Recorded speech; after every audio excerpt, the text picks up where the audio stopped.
Welcome to NFL Daily, where it is officially mock draft season. I'm Gregg Rosenthal. I'm in the garage.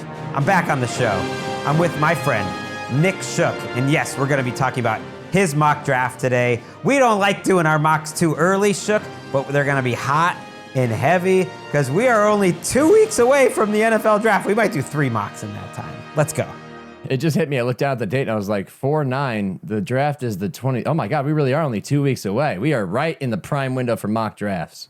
Yes, we're not messing around with any other shows other than draft coverage at this point. Next week, we're doubling up with our friend Ali Connolly. We've got a great 40s and free agents with Mina Kimes and Daniel Jeremiyah. Like I said, I'm going to be working on a mock. Shook's going to be helping me out, maybe talking some offensive linemen. It's all draft all the time. And yeah, that's a good note that the draft is the 23rd. And what that means is like the calendar is changing this year. The NFL season, I did notice, is starting like 5 days later than last season. It would have been 6 if not for the Wednesday game. So we're getting a little extra in the back end, but this front end is shorter. The draft's even sooner than that. Because typically the draft is like the absolute last week of April. It's like 28th, 29th, sometimes creeping into May. Now we get a week earlier for all the draft heads. They don't have to wait one more week. So good for them. And the schedule just continues to expand for us. Nothing like schedule talk right off the top. You know the news isn't really popping when we're doing that. But you and Jordan did a great job going over a pretty meaty chunk of news. I was a little jealous. Not as much today. So let's put a clock on this news. I'm gonna limit myself to 7 minutes max on this news because I want to get to your mock draft, and it'll give us a chance to really talk about motivations and some of these players in a way that we haven't before. But before that, a little bit of news. There was a lot of Falcons news, so we'll just start there. Kaleb McGary, who's been their starting right tackle for over half a decade, surprisingly retired after 6 seasons. To help replace him, they signed Juwan Taylor, who was with the Chiefs for 1 year. And I also did want to mention James Pierce is not with the team as they are getting together for...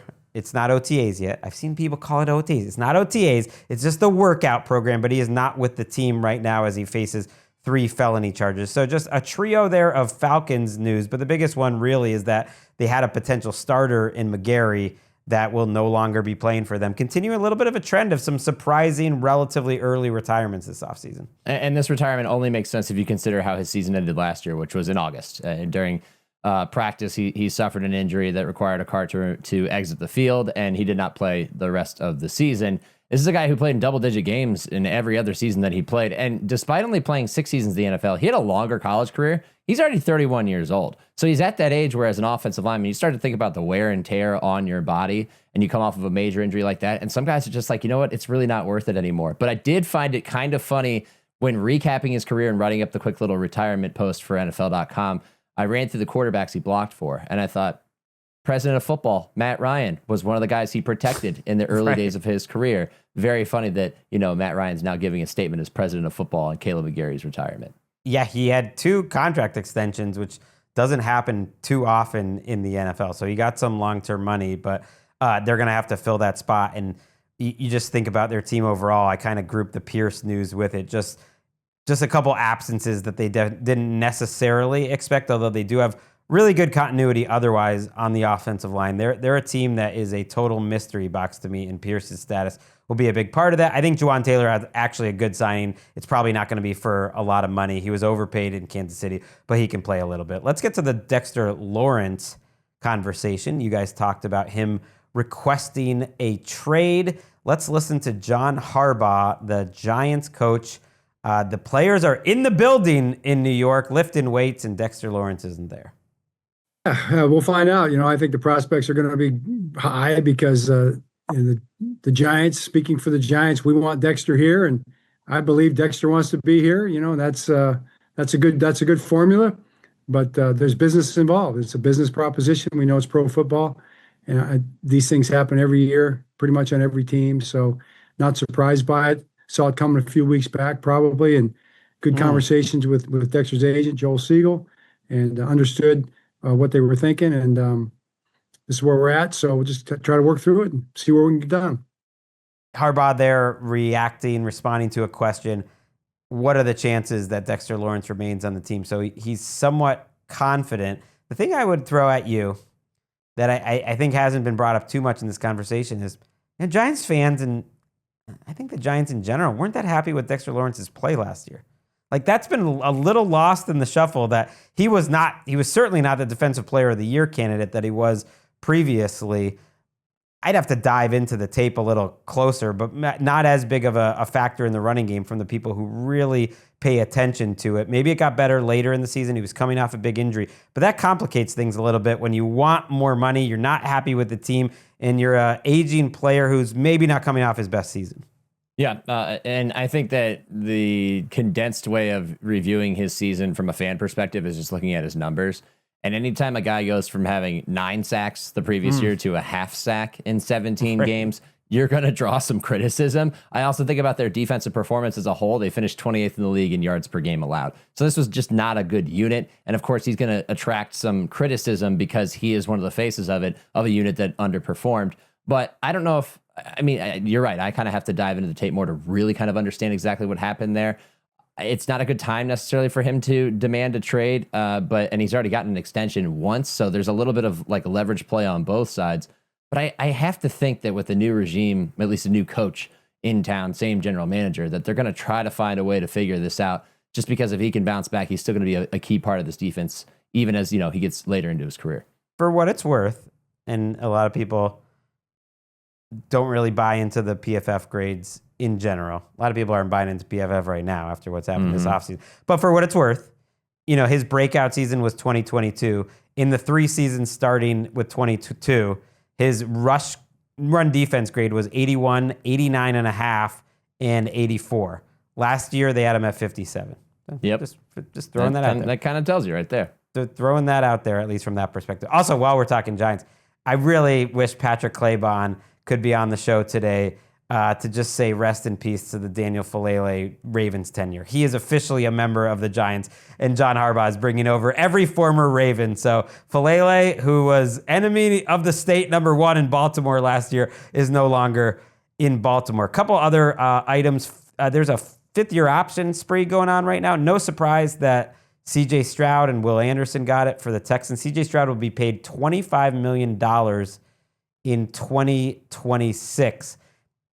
It's just a reminder how much the quarterback money has changed, because like that 5th-year option was kind of locked in of like what that number was going to be.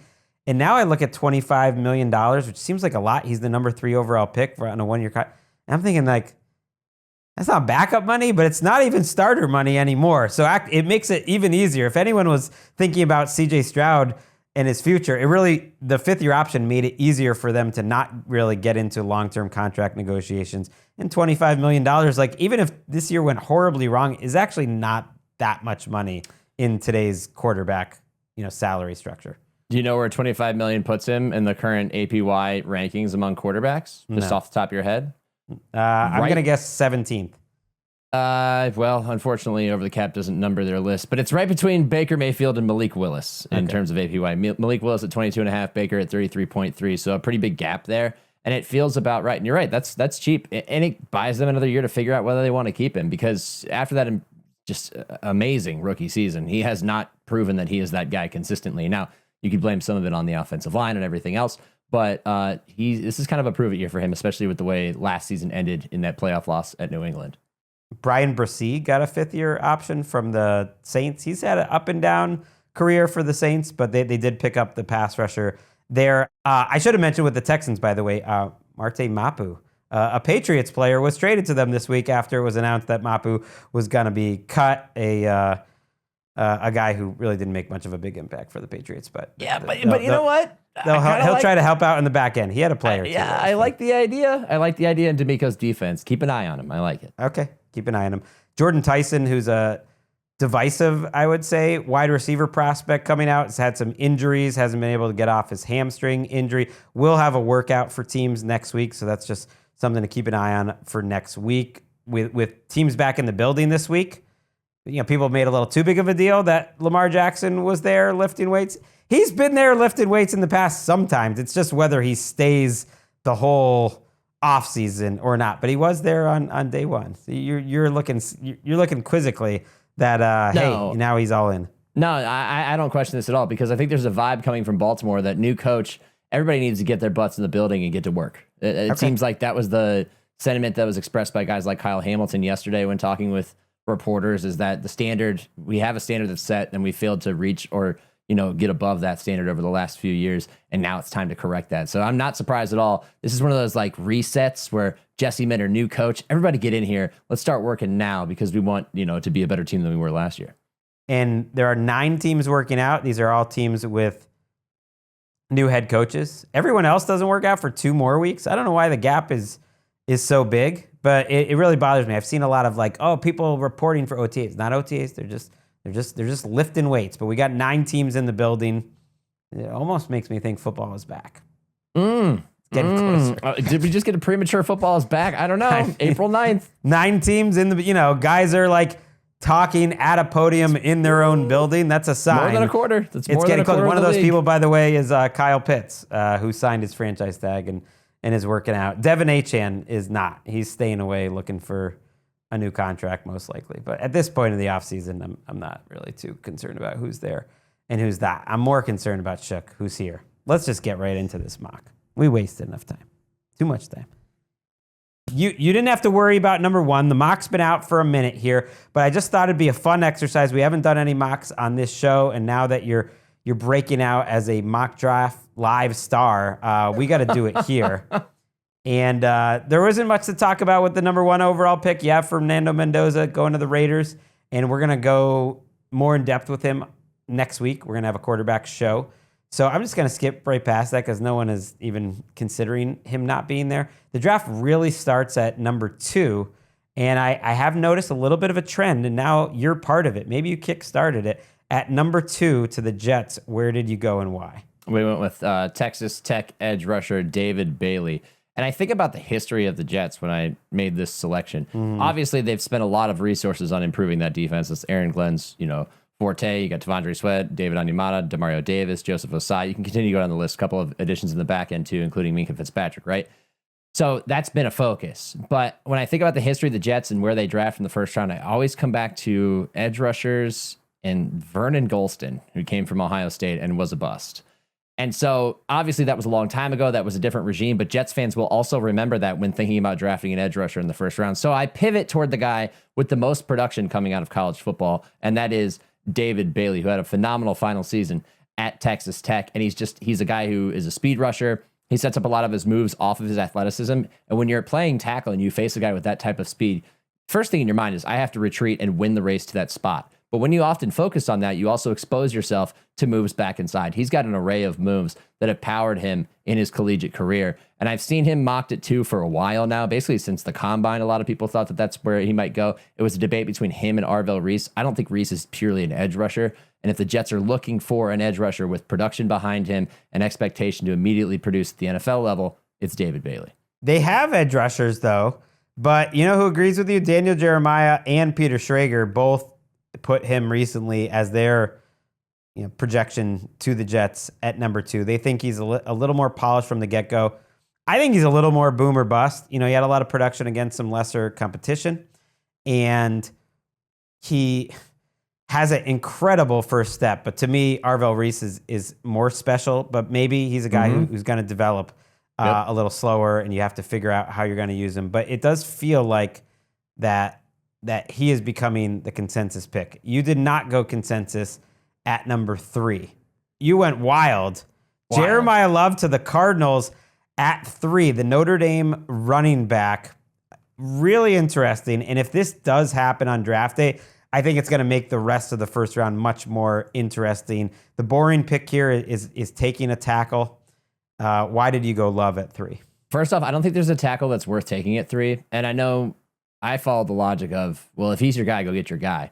But I do think that there's some merit to, avoiding overdrafting a guy. I just don't think that there's that, generational Joe Thomas type that's available at 3. So that should be deserving of going to 3. And then you think, well, they could use a linebacker. And you think, well, maybe Arvell Reese is where you fit him in because he's a guy that you can move around as a chess piece, who's an excellent off-ball linebacker. Maybe it's Sonny Styles. I go Love, and I got a lot of hate from Cardinals fans and just critics online, as is the case with anything that you write, because the Cardinals have already bolstered their running back room this offseason, right? They have James Conner coming back from injury. You go and you sign Tyler Algier.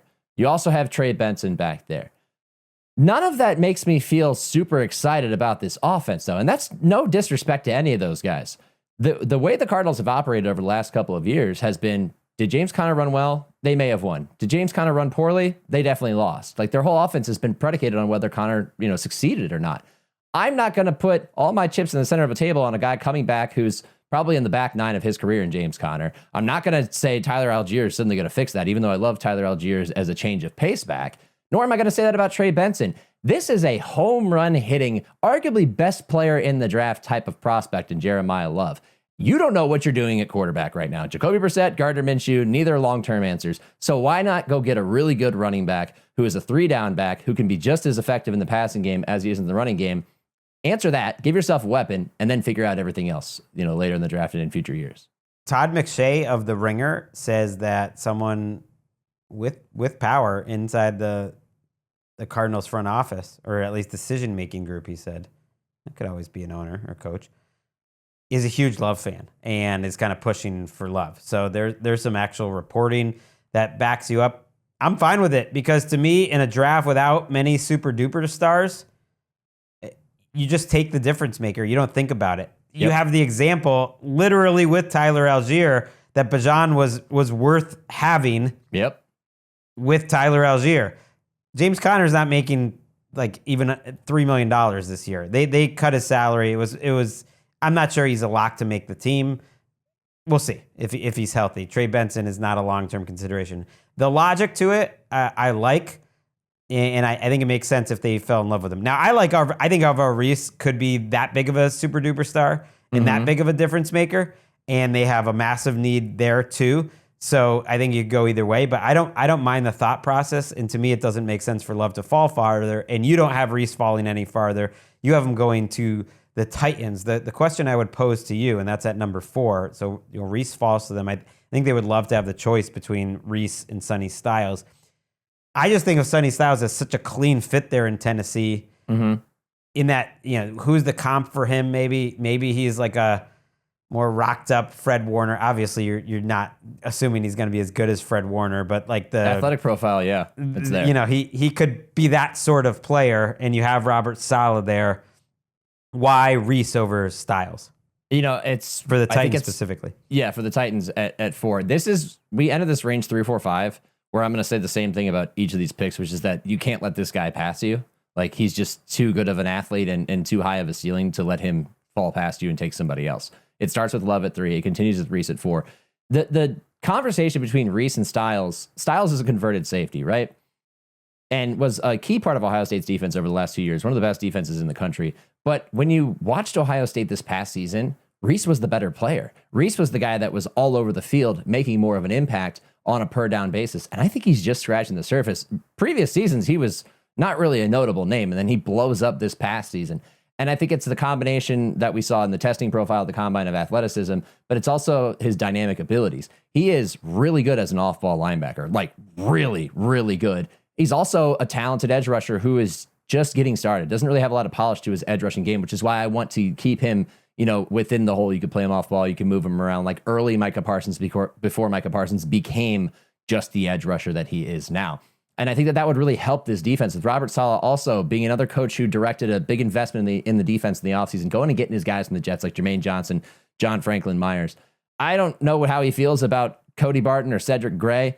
And that would be kind of... Cedric Gray's a good player, but you need 2 linebackers, so that's fine. Yes. Yeah. And that would kind of make more sense with the Styles pick if they didn't like one of those 2 guys, right? Whereas with Reese, you can use him all over the place. You can rush him alongside Jermaine Johnson and just make offensive lines that you're facing just enter nightmare scenarios with both those guys coming off the edge. So I just like the potential in the ceiling more, which is why in the choice between these 2 guys, you take the guy with the higher ceiling, maybe not as high of a floor, but a higher ceiling.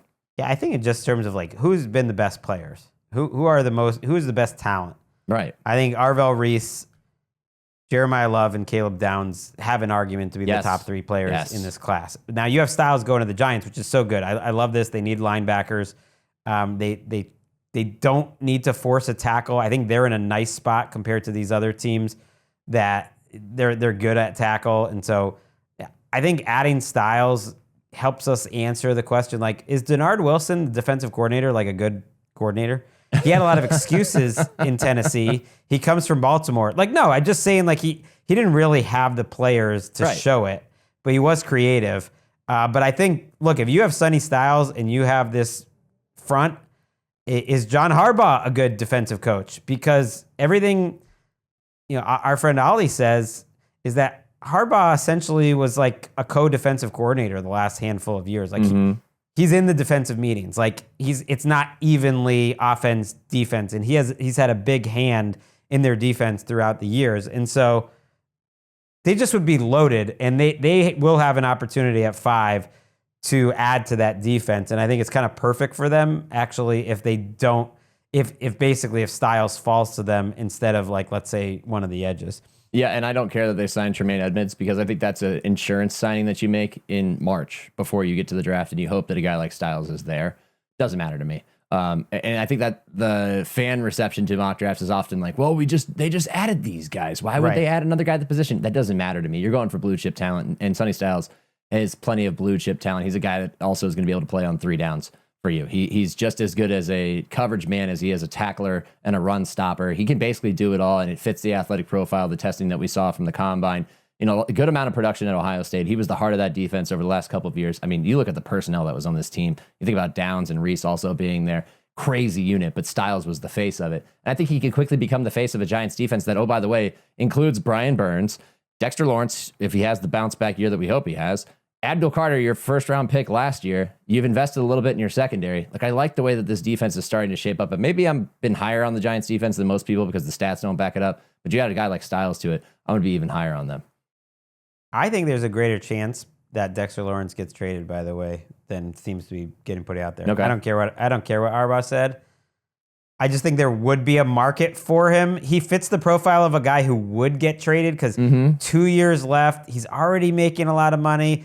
He seemed like a pain for the team last year a little bit. I know it's a new team. He's a good player. I'm not saying that. He just fits the profile. He was on Bill Barnwell and I's list of guys who could get traded this offseason. It was talked about in the trade. So that's just a random aside that I never got to. Let's do your top 7, and then we'll take a break. Carnell Tate, you have going to the Browns, and the Ohio State wide receiver, first receiver off the board. Is there anything that gets in your way of thinking, Tate is worthy of a selection this high? Everyone is saying they're going to take a tackle and a receiver. In this case, they get to take whatever receiver they want. Yeah, and if you're going to take a tackle and a receiver, and that's your plan, I think if you're going to try to maximize your picks, you go receiver first. And I chose Tate because I know the 40 time is not great. The 40 time is very similar to what Devontae Adams ran coming out of Fresno State. They have a lot of similarities in their style of play. Let's think about, like, even this past season. Where did Matthew Stafford turn in the red zone? He went to Devontae Adams. Why? Because he knows Devontae Adams is going to make the contested catch and score the touchdown.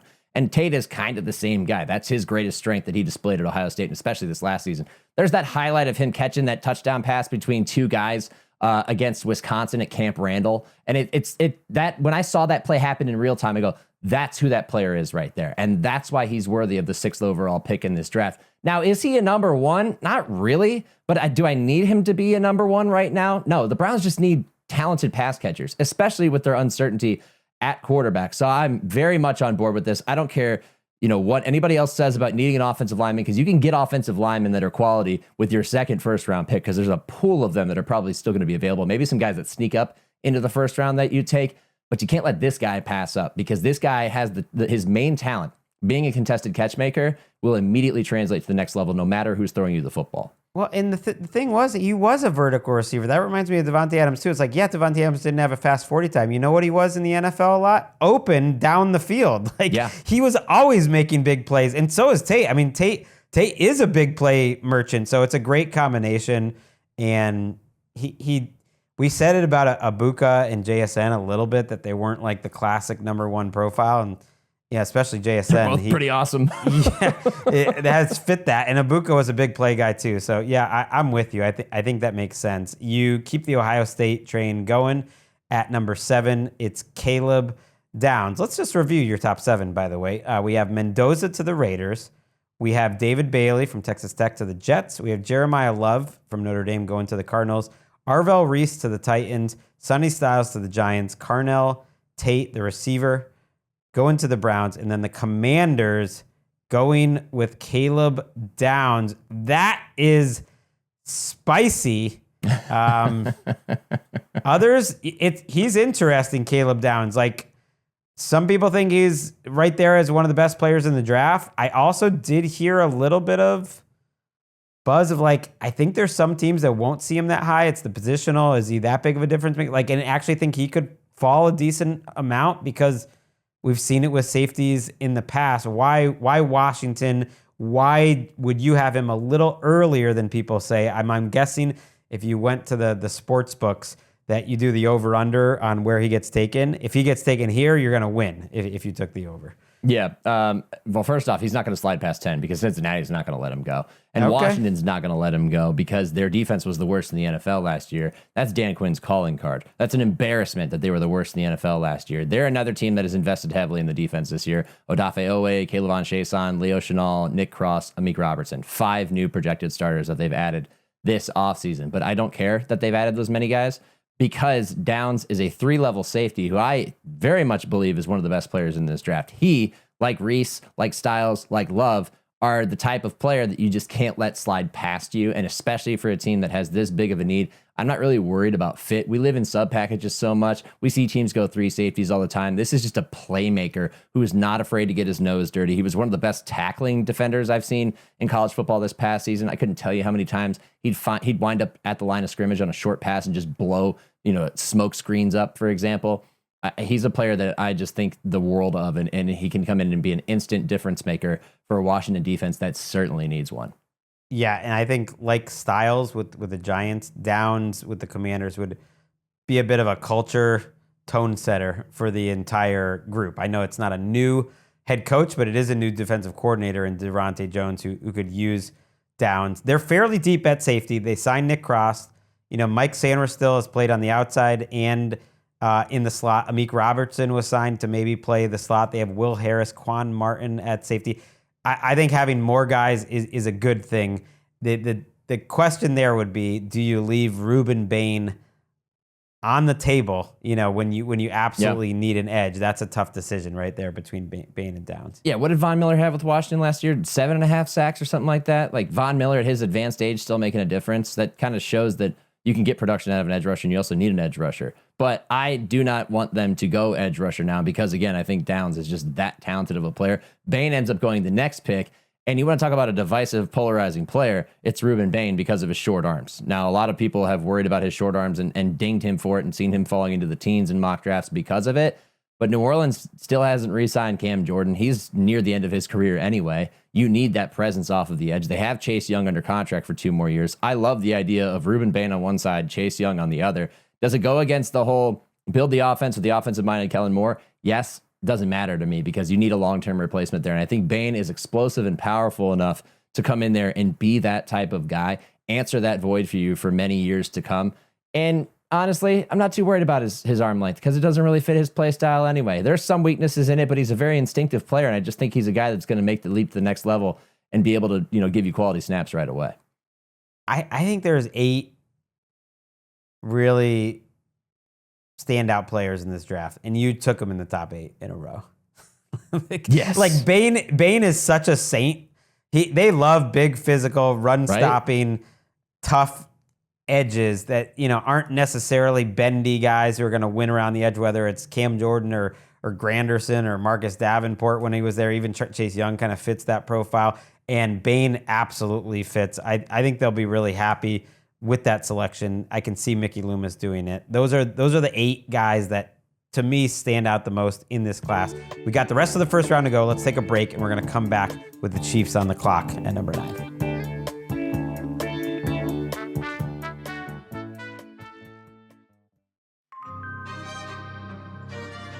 Back on NFL Daily. Feels good to be back in the chair. We'll be in the studio on Monday. Patrick Claybon back on the show on Monday. Looking forward to that. Jordan, of course. Big week leading to the draft. I had a good time seeing my parents in freezing Massachusetts. And Shook had a good time on NFL Network this week. Who cares about ESPN here? Shook is wearing suits on Mock Draft Live. How come Shook you are looking so sporty. If you're watching us on YouTube, he's got a very Chris Wesseling coated shirt and a nice looking suit. Why do you clean up so much for Mock Draft Live when you don't for us? I was told by the producer Hytham that we do it fancy on this show. And honestly, I pushed back because as a private school kid, I always wore a tie to school for many, many years. The idea of wearing a dress shirt without a tie is still foreign to me. So let me just tell you, I overcame some uncomfortableness just to wear that without the tie. It's tough. I mean, you can't. Shook can't just be buying things off the rack. He's got to get it specially suited for him. The Chiefs go cornerback Mansour Delane from LSU. This is not what they've done in the past. Did you think about them taking the first offensive lineman instead?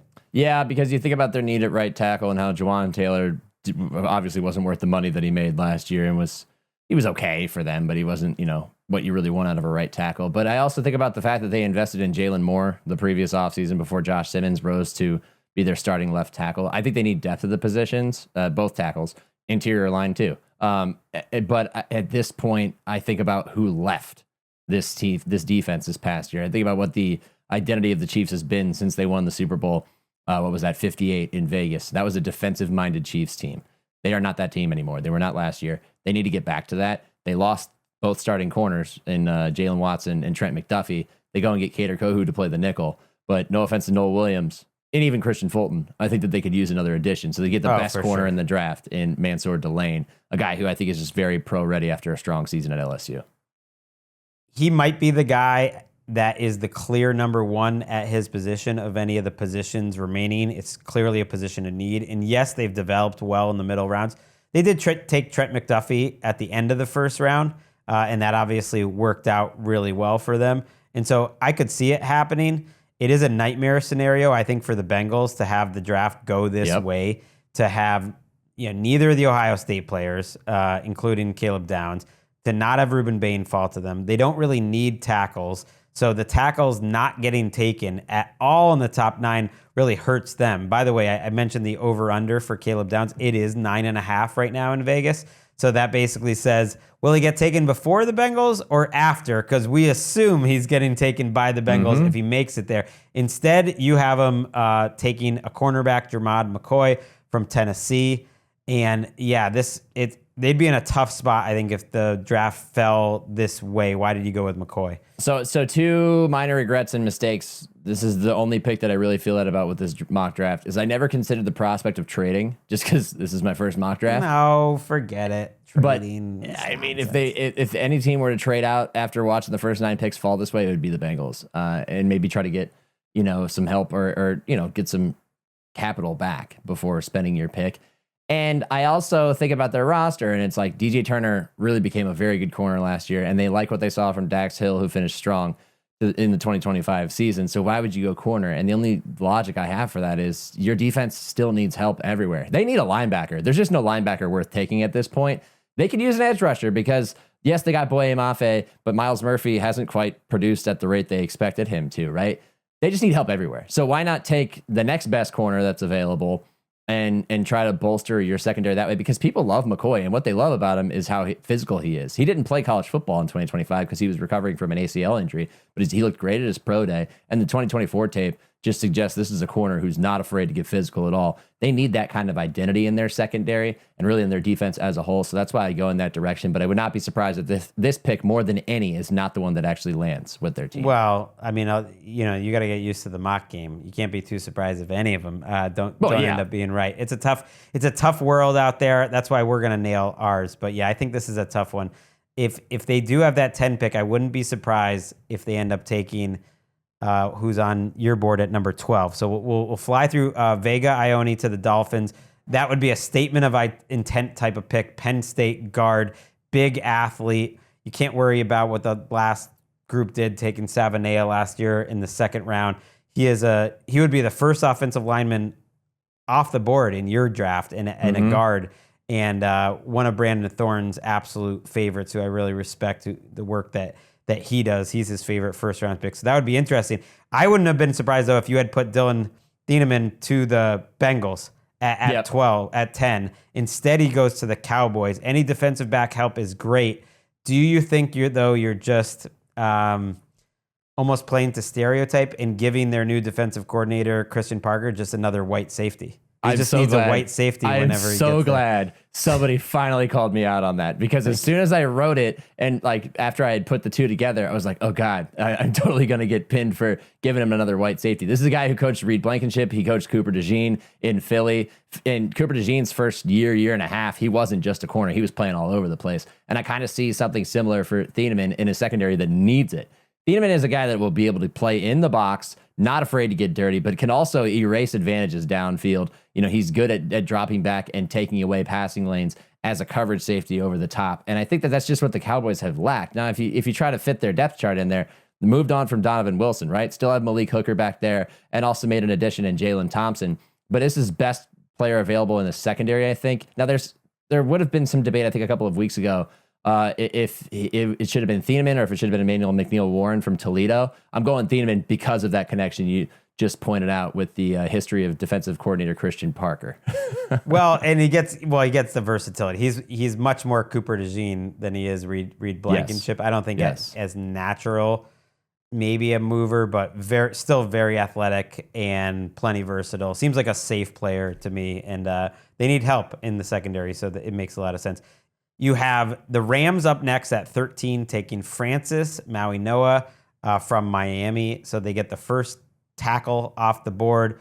Excellent value, excellent need. They didn't have to reach for it. They'll have their option in your draft of tackles. The Ravens start what's going to be a run of tackles with Spencer Fano from Utah. And did you think about going wide receiver? They aren't going to be this high often. Did you think about Kenyon Sadiq, the tight end, perhaps for Baltimore? I know they need a tackle, but I also think they need some weapons. Those are actually all great questions, and I think you could have gone in a number of different directions. But I have retired from putting the Ravens, pairing them with a receiver, because they've done this over recent years. You've had mixed results. They basically Flowers, Bateman, those are first round guys. I know Flowers paid off. Bateman. Not quite as much, right? And I'm done trying to address the receiving core as all they need is Lamar needs more receivers to make it work. That's not their problem. And they also wasted DeAndre Hopkins after leaning on him early in the season. So no, I'm not going to spend capital on a receiver at this point in the draft with them. And I go with Fano because he's a tackle who might play guard in the NFL and is open to playing guard. And I think about, all right, what needs do you have in that offensive line? You lost your center, Tyler Linderbaum. You may like what you have in Corey Bullock, but if you get a guy who is versatile enough to shift from tackle to guard, you might also be versatile enough to shift from guard to center. So you get the versatility to plug and play him where you need it most, and they need offensive linemen. So that's why I go in that direction. The Bucks are up next at 15, and you haven't taken Akeem Messidor from Miami. There's health concerns here. He is a fascinating prospect. We're going to talk about him a little more at length next week when we do our Edge show, but I like that. They got to if they make this pick, though, they got to get it right. If they go edge, they got to get it right. Let's go to the Jets, though, next, who you have taking Mekhi Lemon out of USC. They basically get their choice of wide receiver twos. So you had a couple trends that I'll mention. The receivers fell a little bit. A lot of tackles in your first round.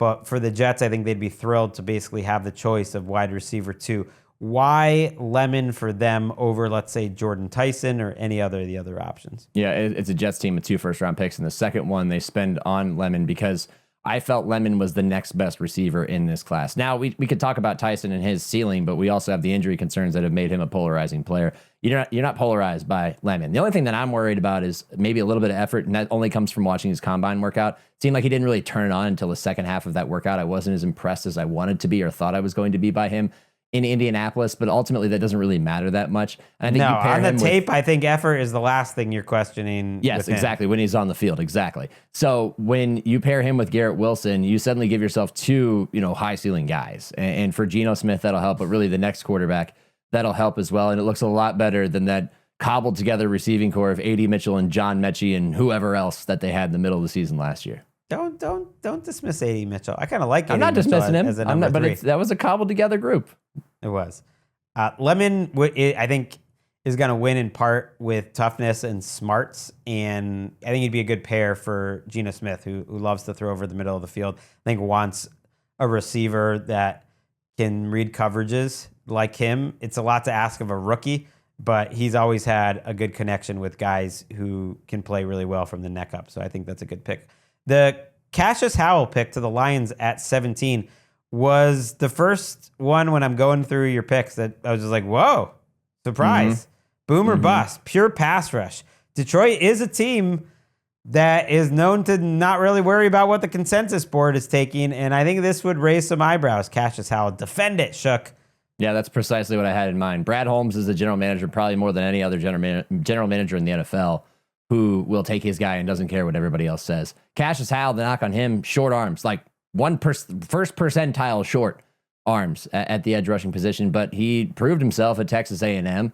And I thought it was kind of funny when we did Mock Draft Live that we picked, like, with the game on the line, who are you taking from this edge rushing group? And Bucky went with Cassius Howell, and I was like, yes, that's why. And that's what Brad Holmes is going to look at too. You need the complement edge rusher. We need to finally answer this question of who are they putting opposite Aiden Hutchinson on that defensive front. I think you finally answered that right now, and you just look past the fact that his measurables, his arm length doesn't fit the archetype that you necessarily want.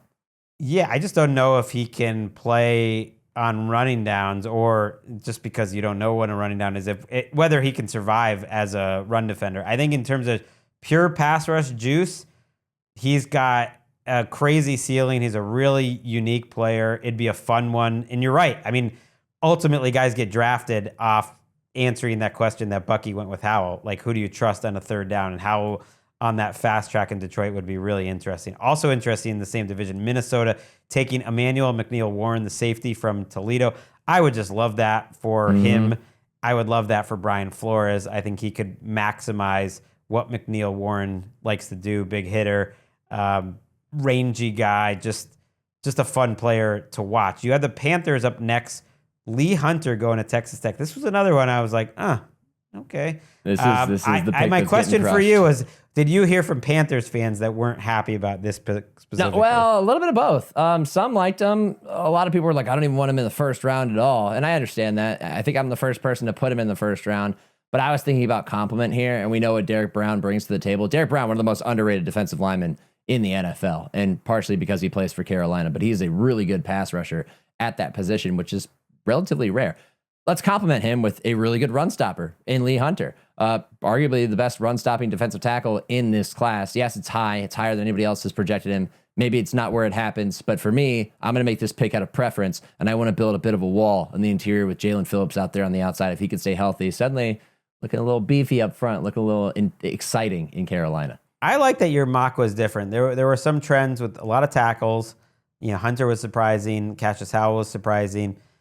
I think there's too much of a consensus of picks 11 through 32, and that the actual draft's going to be way more unpredictable. So if we're recapping the 16 to 20 picks, you had Lemon to the Jets, Cassius Howell to the Lions from Texas A&M, Emmanuel McNeil-Warren from Toledo, the safety going to the Vikings, Lee Hunter from Texas Tech going to the Panthers, and then Avian Terrell, AJ's brother, the Clemson cornerback, going to the Cowboys. So you have them going back-to-back defensive back picks. You had them taking Denneman from from Oregon earlier, and he does just seem like a cowboy, Avian Terrell. I don't know how to describe that, but he just does seem like a cowboy. Yeah, he does. And basically, I felt really convinced in this pick once I went and checked out some of Brian Schottenheimer's recent comments, which included the fact that they wanted to keep Deron Bland on the outside. They need a nickel corner. This is the best nickel corner in the class. I think Avian Terrell is just scratching the surface of his potential. I like him. The way that he worked out in Indianapolis, I was like, well, that guy's going to be a baller. Like that, you compare it with his tape, that guy's going to be a baller. He's just starting to figure it out. I think it's a perfect value add at 20 to this secondary for the Cowboys, who continue to try to repair that unit and try to fill out their secondary with a guy who I think is going to be really good in the slot. He just moves like an NFL player. He might be the type of guy who never is an all-pro or pro bowler, but just plays a lot of years in the league and has one or two seasons where he pops up. I basically just described his brother, AJ Terrell, so maybe that's why. The Steelers, you have another tackle off the board, Monroe Freeling. He would be replacing Broderick Jones in theory at left tackle, who's had injuries and a bit of a problem. The Chargers are up next. You have them taking another wide receiver, Omar Cooper. I think breaking the hearts of some fans behind him. Like if the Browns need a wide receiver, he could be an option later. The Bills, the 49ers, I think could be looking at Omar Cooper. And yet this guy just feels like a Harbaugh guy. Can't you imagine Omar Cooper catching passes from Alex Smith on the 2011 49ers? It just makes sense to me somehow. And I know they didn't pair up in San Francisco. That was Kyle Shanahan 49ers when Deebo Samuel showed up as a rookie, but that's the comp, and it makes a lot of sense. I also think it fills the need they had at the position that they lacked in previous years. Like, Ladd McConkey owns the slot, but they also do move him outside sometimes. Cooper's kind of the same thing. You can play him outside, you can play him inside. Good run after catch guy, rugged receiver, the type that fits the identity of the Chargers, who, even with their offseason moves, are clearly still focused on being a run-first team. But if they can finally protect Justin Herbert, and I know when I say that, folks are like, well, why don't they invest in the offensive line? Well, they couldn't protect him last year because they lost both of their starting tackles. They have invested in the offensive line this offseason. Tyler Biadasz at center, Cole Strange at guard. Let's go to receiver. Let's give you an option to pick up somebody who can get open. Because what did you say about them, Greg, especially when they lost in the playoffs to the Patriots last year? Chargers receivers couldn't get open. Their offense was uninspiring in terms of, route design. Mike McDaniel's there now. Let's build this thing out. Let's give them a guy who's able to make big plays and is going to be very durable. And I know he's getting the Deebo comp. I hear that. I think he's more of a receiver than Deebo, and not as special as a mover and just like a yak type of guy. But I think of how they used Keenan Allen and McConkey together last year, and you could see them doing that with Cooper. Two guys who just get open. He just seems like an NFL player. I personally think, I gotta go back even more. I think he might be safer, quote unquote, than Lemon or Jordan Tyson. Like, I like him fitting in at the NFL level and being a player. That's why he fits here, I think, at 22. Yeah. And I like him with Herbert. More tackles off the board. Blake Miller from Clemson. The Eagles, they love big guys. They could, find their replacement potentially for Lane Johnson here, although you're not going to be replacing a Hall of Famer. And you keep the tackle run going with Max Iheanacho from Arizona State. I do worry about the consensus that they're just taking wide receiver tackle. Like, when there's that big a consensus, does it happen? And then another tackle off the board next, Caden Proctor from Alabama to the Bears. Give me, between these three guys, kind of what stands out to you the most in the way that they play and they could fit with these teams. I can quickly summarize all three. We could start with Miller because he's a guy with 54 games of experience at Clemson. So he's played a lot of football. You know what he is. And he slots in at right tackle as your future replacement for Lane Johnson. You give him a year at least to learn from the future Hall of Famer, and then you have your immediate answer. That's how Howie Roseman drafts. He drafts for the future. Right. He doesn't draft for right now. So it makes way too much sense. That was the easiest pick to make it this entire first round. Iheanacho with the Browns, I think you're going for the upside there. You're going for a guy who played right tackle at Arizona State. Incredibly big, long, wins more with his hips than his feet, which is kind of rare, but it's also why I really loved him. I'm sitting in Indy watching him work out, and I'm like, God, he's got like the loosest, most oily hips I've ever seen from a tackle. Wait, what do you mean? How do you win with your hips? When you engage in position, usually it's about feet. But watch some of these clips here. If you're watching on YouTube, oftentimes he's swiveling in his hips and not with his footwork. And he's so long, he's able to do that because he can still stay engaged. I think he's a guy who's going to sneak into the first round and could project to be much better than a lot of people expect him to be. And it's going to take a savvy front office to make that pick. And it's a team with 2 picks in the first round who might feel like they're willing to take that risk. And then Proctor, Ozzie Trapilo is coming back from a ruptured patella tendon. You can't necessarily depend on that. You got high expectations in Chicago. You could always use another lineman. And I think at 25, that's really good value on Proctor, who's a super athletic, massive lineman and could eventually just be your long-term left tackle. Just so many tackles. Jeremiyah loves Proctor in terms of this second kind of group of guys. He really likes the Alabama tackle. You have Jordan Tyson, the Arizona State wide receiver, falling all the way to 26, which I could absolutely see. I think he could go anywhere from 12 to out of the first round. It's not that crazy. I agree. And I could see this because they just feel like the team that's going to overcorrect for the thing that everyone got on them for. So you take another receiver in Jordan Tyson. Are you a Jordan Tyson guy? If he's healthy, yes. If I could predict that he's going to be healthy for the next 5 years, yes. But I can't predict that, and history tells me that he may not be. But I think the Bills are at a point now where they need to answer that receiver one question. And yes, they got DJ Moore. Keon Coleman didn't work out. I know they have needs on the defensive side that they could address here, but I just feel like with Josh Allen in his prime, you can't afford to go another season when we get to the playoffs and we're talking about Brandon Cooks and Khalil Shakir and random appearances from Gabe Davis, who didn't play very much with them before his season ended. You can't afford that. If you have Super Bowl aspirations, you need to invest in a talent, and you can't just do it on the cheap. So if Tyson falls to this point for them in the draft, I think they have a really hard time looking at him and passing him up for somebody else. Fun player. I think the effort sometimes looked like it was going up and down, but it might have just been whether he was 100% or not. And considering the injury history, that's just concerning. The 49ers you have taking Keldrick Falk, kind of a divisive prospect. On one hand, it's a great mock pick because he absolutely seems like a 49er. On the other hand, it's just they got a lot of defensive linemen that can't really rush the passer, and Keldrick Falk feels like another one of those guys. That's true, but they also had a lot of injuries up front last year. I mean, you lost Nick Bosa from that equation. You had some turnover in the offseason, so you're working with younger defensive tackles, guys like CJ West.